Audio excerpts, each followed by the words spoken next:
बिस्मिल्लाहिर्रहमानिर्रहीम। अस्सलाम वालेकुम स्टूडेंट्स। आज का जो टॉपिक है हमारा, लास्ट टाइम आपने chi स्क्वायर के हवाले से सम्स कर लिए थे, उनके हवाले से आपको जो असाइनमेंट दी गई थी होपफुली आपने वो भी कर ली होगी और आप लोगों को कोई प्रॉब्लम नहीं होगा, क्योंकि आपको अभी तक किसी किस्म की कोई क्वेरी नहीं आई है, इसलिए मैं ये समझ सकती हूँ कि आप लोगों को ये बातें समझ में आ गई होंगी।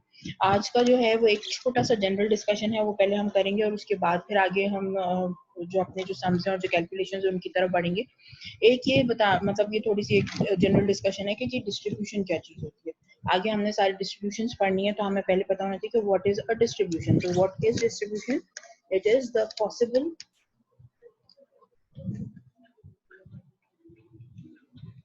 Value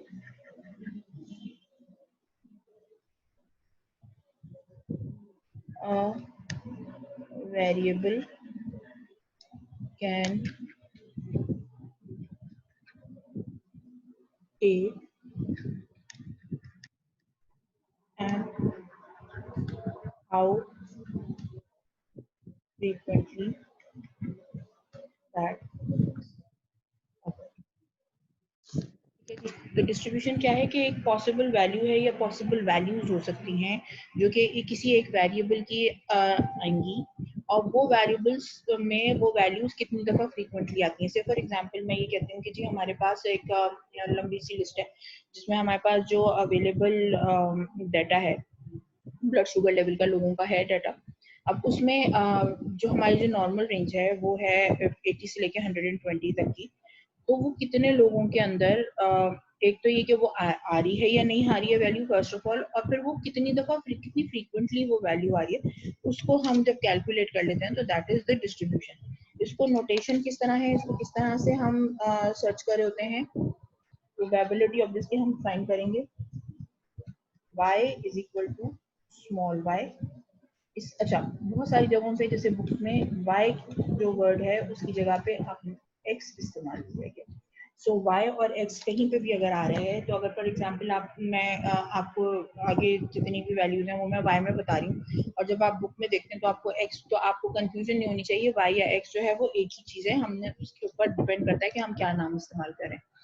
so p is y which is equal. अच्छा, अब इसके अंदर जो कैपिटल Y है that is the actual outcome of the event.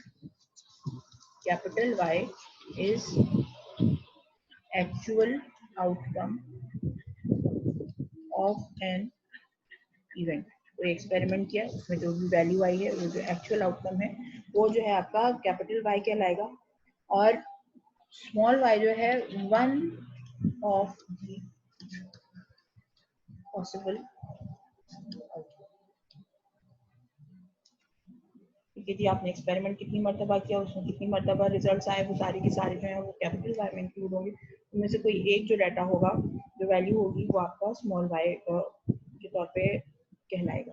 इनको अगर इस फॉर्मूला को अगर हम थोड़ा सा सिंप्लीफाई करें तो ये कुछ बन जाता है p is equal to y, क्योंकि दैट सी बात है हम यूजुअली एक या दो पॉसिबल आउटकम्स की बात कर रहे होते हैं, तो फिर आपके पास जो फॉर्मूला सिंप्लीफाइड जो है वो ये रह जाता है।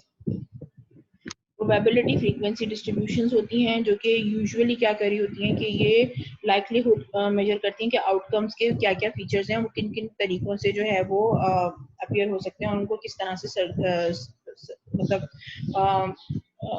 वैल्यूज को किस तरह से एक्सप्लेन किया जा सकता है, इनको किस तरह से डिस्ट्रीब्यूट किया जा सकता है। इस प्रोबेबिलिटी फ्रीक्वेंसी डिस्ट्रीब्यूशंस जब हम बात करते हैं, जो कि आगे हम पूरी एक जो लिस्ट है उसको पढ़ेंगे, तो प्रोबेबिलिटी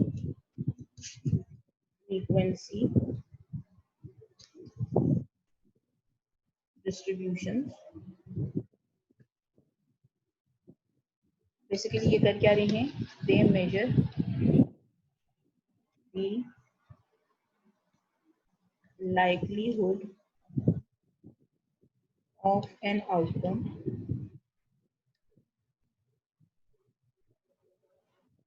on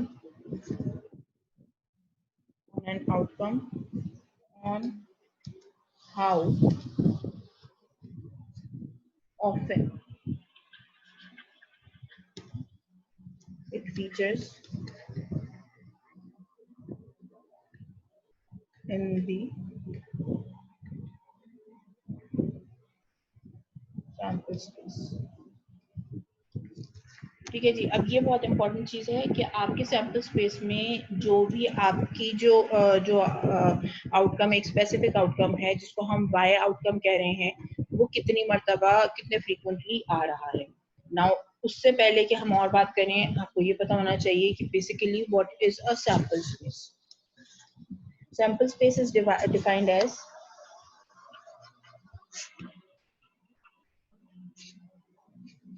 इसको डिफाइन करते हैं,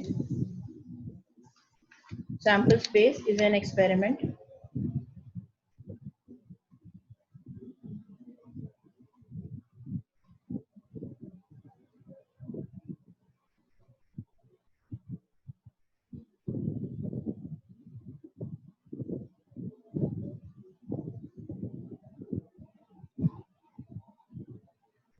sample space is an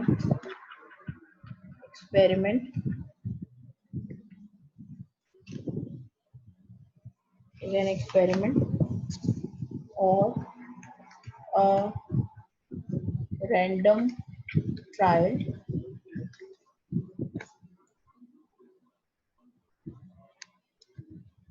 and a set of all the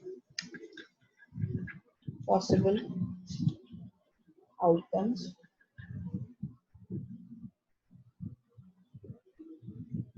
which can be the result of that experiment।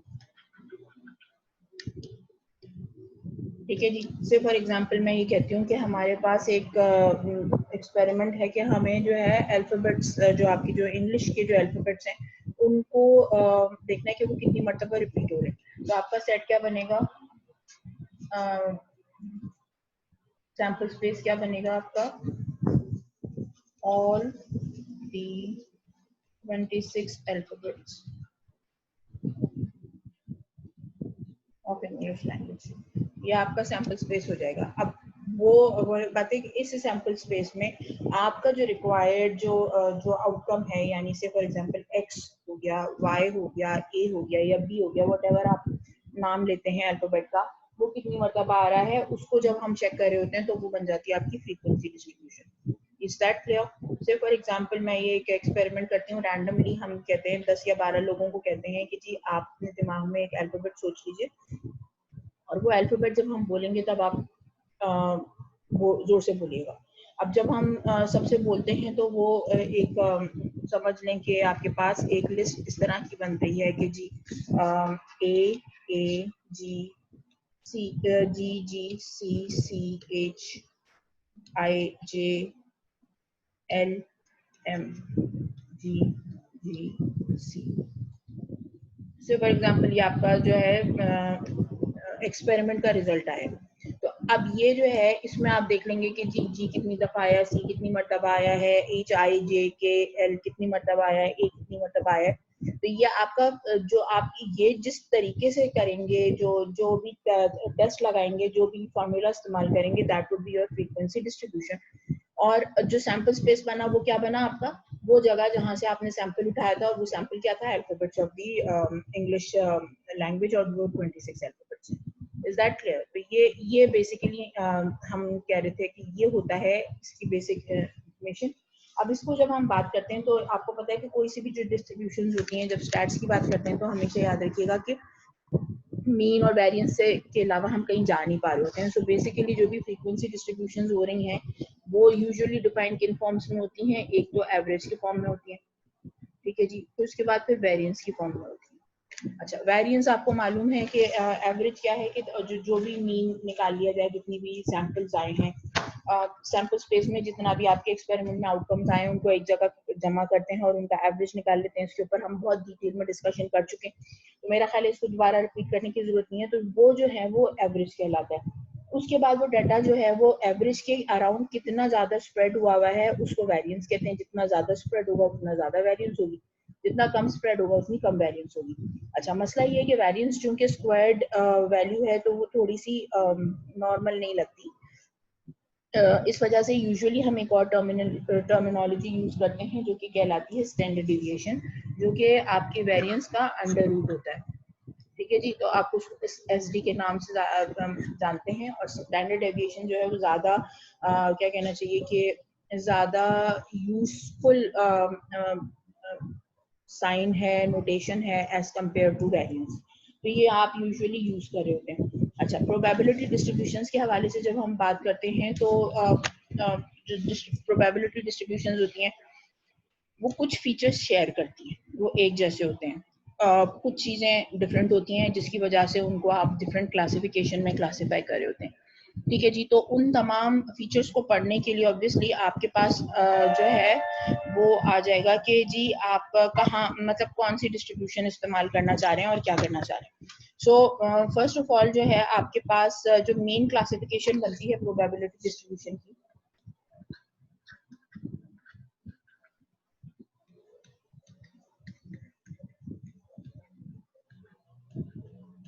Probability distribution की जो मेन क्लासिफिकेशन बनती है वो बनती है डिस्क्रीट, और फिर बनती है कॉन्टिन्यूस।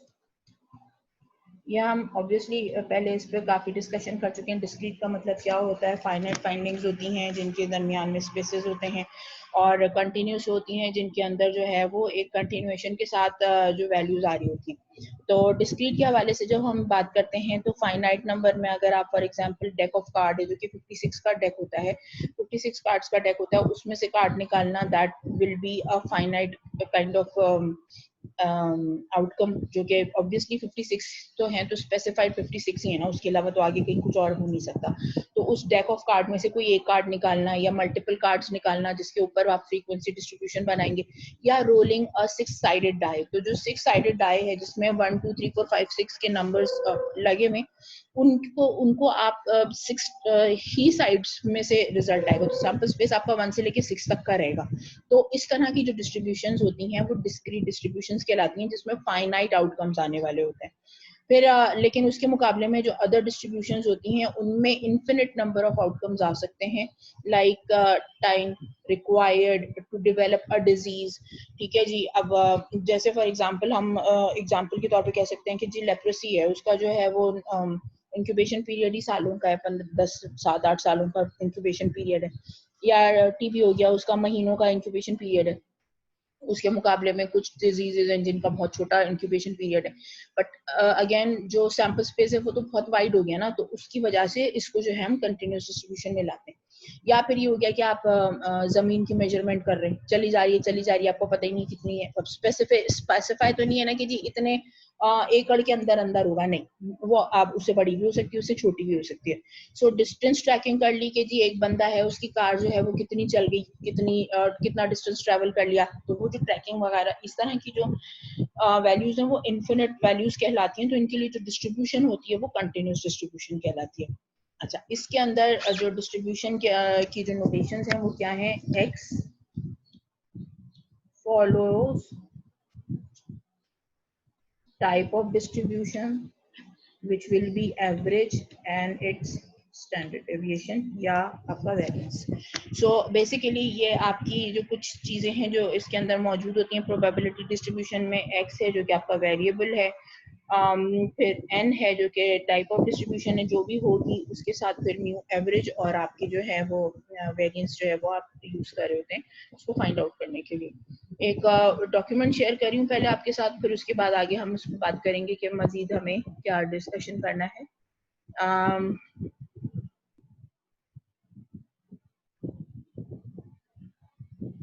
अच्छा जी, अब उसको जैसे हमने बात की थी कि we have 2 types of probability distributions. एक जो थी वो हमने बात की थी कि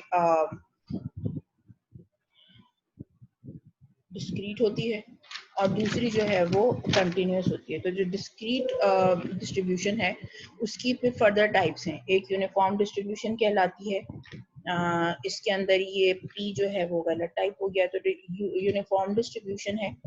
फिर इसको हम इस तरह से बात करते हैं कि एन इवेंट और outcome that is equally likely to occur, यानी से फॉर एग्जांपल हम 6 साइडेड डाई की बात करते हैं, तो 6 साइड का जो डाई है वो अगर एक मरतबा आप डालेंगे तो 1 से लेके 6 तक जितने भी साइड्स हैं डाई के, उनमें से कोई भी एक डाई आने का, एक साइड आने का चांस इक्वल। ठीक है जी, तो ये यहाँ पे जो है ये एक इम्पॉर्टेंट चीज है। अच्छा जी, तो यूनिफॉर्म डिस्ट्रीब्यूशन में क्या हो रहा है कि आपके पास जो डाई रोल करने के इक्वल चांसेस हैं बिल्कुल। तो इसका मतलब क्या हुआ कि यूनिफॉर्म डिस्ट्रीब्यूशन का मतलब ये होता है कि जो आउटकम आ रहा है किसी भी इवेंट का, that is equally likely to occur in any cases. तो obviously that thing is known as equiprobable, यानी कि कोई भी एक साइड के आने के चांसेस जो हैं वो इक्वल हैं, क्योंकि हम एक मर्तबा की ही बात कर रहे हैं। क्योंकि यहाँ पे याद रखिएगा डिस्ट्रीब्यूशन, जो डिस्क्रीट डिस्ट्रीब्यूशन है, यूजुअली उसमें जो जो पहली दो सेट्स हैं उनके अंदर आप मल्टीपल एक्सपेरिमेंट्स की बात नहीं कर रहे, सिर्फ एक एक्सपेरिमेंट की बात कर रहे हैं। एक मर्तबा आपने डाई रोल करना है, कुछ भी आ सकता है, जैसे कि आप लूडो खेलते हुए करते हैं, जो भी डाई आ रहा होता है आपने उसको एक्सेप्ट करना होता है जो डाई की साइड आ रही होती है। ठीक है जी, तो यहाँ पे वो यूनिफॉर्म है कि 1 से लेके 6 तक कोई सा भी एक आ सकता है। ठीक है जी, so this is equiprobable. यहाँ पे जो इसकी डिटेल हम साथ ही डिस्कस कर लेते हैं कि इट इज डिनोटेड बाय, एक मिनट ठहर दें, मैं आपके साथ स्क्रीन शेयर कर रही हूँ।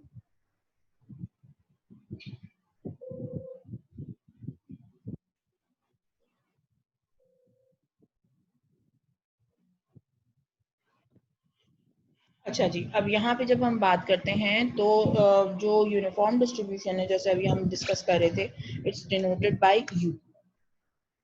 ठीक है जी, और उसके अंदर फिर आपका सैंपल स्पेस लिख लीजिए, A B C D whatever जो भी है, जितना भी है वो आ जाएगा। तो U stands for uniform distribution, A B is the range of the data set, जहां से जहां तक आ सके। से फॉर एग्जांपल मैं डाई रोल की ही बात करती हूँ, तो इसका आ जाएगा 1 से लेके 6 तक, जो भी रेंज है कुछ भी आ सकता है, इक्वली प्रोबेबल है। The formula that means data is, अच्छा अब यहाँ पे अगर फॉर एग्जांपल एक मैं ये लिख रही हूँ, तो इसका मतलब है कि डाटा जो है डिस्ट्रीब्यूटेड है फ्रॉम 1 to 6। एक और अगर एग्जांपल है 3 से लेके 7 तक, तो इसका मतलब है कि डाटा रेंज करता है 3 से लेके 7 तक, यानी 3, 4, 5, 6 एंड 7। ठीक है जी, तो ये यूनिफॉर्म डिस्ट्रीब्यूशन का फॉर्मूला है। अच्छा, अब अगर मैं ये लिख रही हूँ कि एक्स जो एक्सपेक्टेड वैल्यू है वो u3/7 करके, इस तरह से मैंने अगर इसको लिखा है, तो ये हम कैसे पढ़ेंगे कि variable x follows a discrete uniform distribution ranging from 3 to 7। ठीक है जी, ये इस तरह से ये वाली जो ये जो वैल्यू है ये इस तरह से पढ़ी जाएगी कि variable x follows the uniform distribution which ranges from 3 to 7।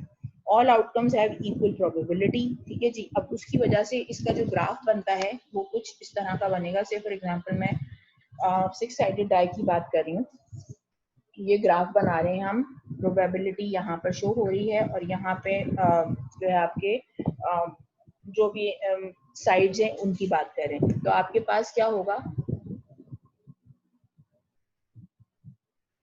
ये एक, फिर ये दूसरा,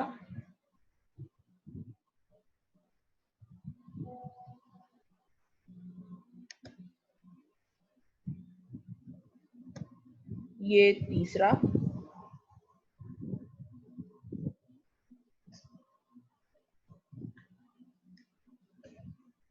ये चौथा,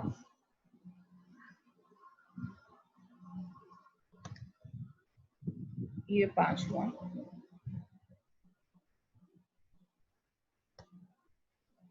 और ये छठा। अच्छा, अब यहाँ पे क्या हो रहा है, ये हो गया chance of 1 coming in the die, chance of 2 coming in the die, chance of 3 coming in the die, 4, 5 और 6।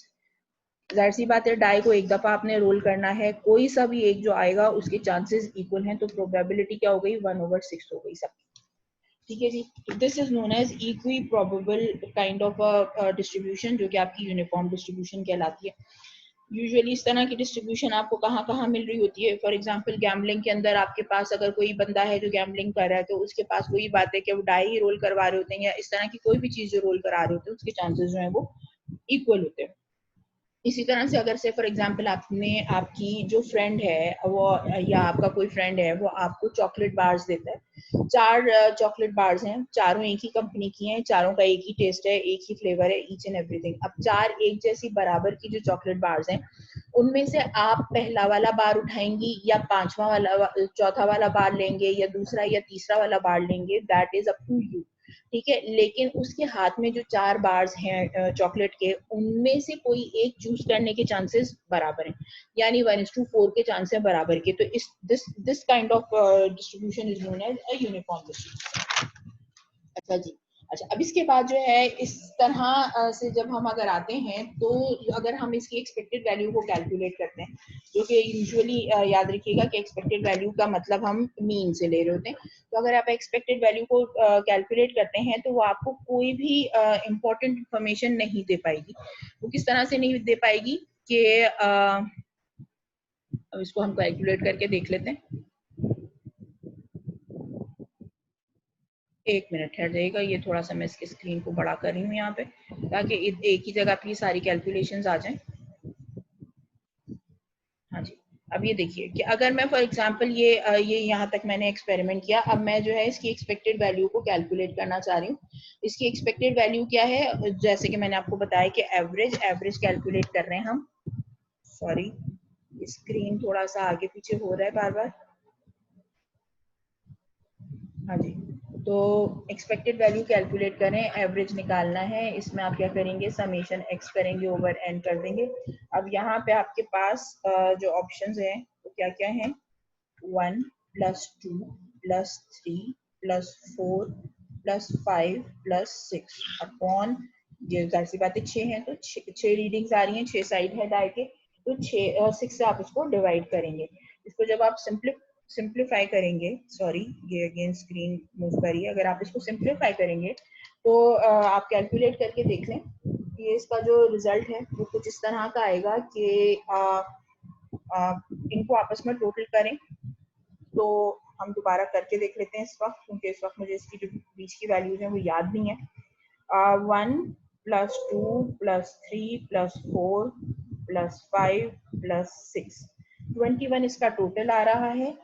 ठीक है, 21 को जब आप 6 से डिवाइड करते हैं, 21 को जब आप 6 से डिवाइड करते हैं, तो आपका आंसर आता है 3.5। तो आपकी जो एक्सपेक्टेड वैल्यू है, ये जो एवरेज है, वो आ रही है 3.5। अच्छा, अब इसके बाद फिर आप आ जाते हैं वेरिएंस के ऊपर। अब इसकी जो वेरिएंस कैलकुलेट होगी, वो वेरिएंस किस तरह से कैलकुलेट होगी, इसका फॉर्मूला किस तरह से है कि समेशन एक्स माइनस एक्स बार, आप हम पहले भी कर चुके हैं इसको, उसका स्क्वायर करेंगे और उसको फिर एक्स माइनस 1 से डिवाइड कर देंगे, सॉरी n माइनस 1 से, n माइनस 1 से डिवाइड करेंगे। ठीक है जी। अब इसको सिंप्लीफाई करने का जो तरीका है वो कुछ इस तरह से बनेगा कि जी सबसे पहले आपने ले लिया 1 माइनस, आपके पास एवरेज 3.5 है, इसको स्क्वायर किया ओवर 5 n-1। ठीक है जी। फिर सॉरी यहाँ नहीं करेंगे, इसको एक साथ करते चले जा रहे हैं, अभी ठहर जाए इसको। हाँ, plus 2 minus 3.5 square plus 3 minus 3.5 का स्क्वायर प्लस 4 माइनस 3.5 का स्क्वायर प्लस 5 माइनस 3.5 का स्क्वायर एंड प्लस 6 माइनस 3.5 का स्क्वायर। डिवाइड करेंगे इसको n-1 यानी 6 minus 1 which is equal to 5। Simplify जब कर रहे हैं आप इसको, तो आपके पास आंसर क्या आएगा इसका, 17.5 ओवर 5। इनको सबको कैलकुलेट करके जब इनकी फाइनल वैल्यूज निकाली जाती हैं, तो टोटल आ रहा है 17.5। जब इसको आप सिंप्लीफाई करेंगे तो 3.5 आ जाएगा। अब मुझे ये एक बात बताइए कि अगर आपका एवरेज भी 3.5 है, जो कि हमने अभी थोड़ी देर पहले कैलकुलेट किया, एवरेज भी 3.5 है और जो आपका वेरिएंस है वो भी 3.5 है, दोनों में कोई फर्क नहीं है। इसका मतलब क्या हुआ कि आपका जो डाटा है वो यहाँ है और कोई भी वेरिएंस ही नहीं है। कैलकुलेशन कैसे करेंगे? ठीक है जी। तो बेसिकली जो है वो क्या हो रहा है कि ये आपको किसी भी किस्म की कोई जो वैल्यू है, प्रिडिक्टिव वैल्यू नहीं दे पा रहा होता पावर। यही एक रीजन है जिसकी वजह से जो ये जो आपका जो यूनिफॉर्म डिस्ट्रीब्यूशन है वो ज़्यादा प्रैक्टिकली इस्तेमाल नहीं की जा रही होती। So basically as an average equal आ रहे हैं, तो there is no intuition behind any kind of value. आप इसमें कुछ भी प्रिडिक्ट नहीं कर सकते, आगे क्या होने वाला है, पहले क्या हो चुका है, कुछ भी नहीं बता सक रहे होते, किसी भी किस्म का कोई कंक्लूजन नहीं निकाल पा रहे होते। तो this is what your uniform distribution is. ठीक है जी। यहाँ तक कोई चीज़ जो समझ में नहीं आई हो वो आप मुझसे पूछ सकते हैं।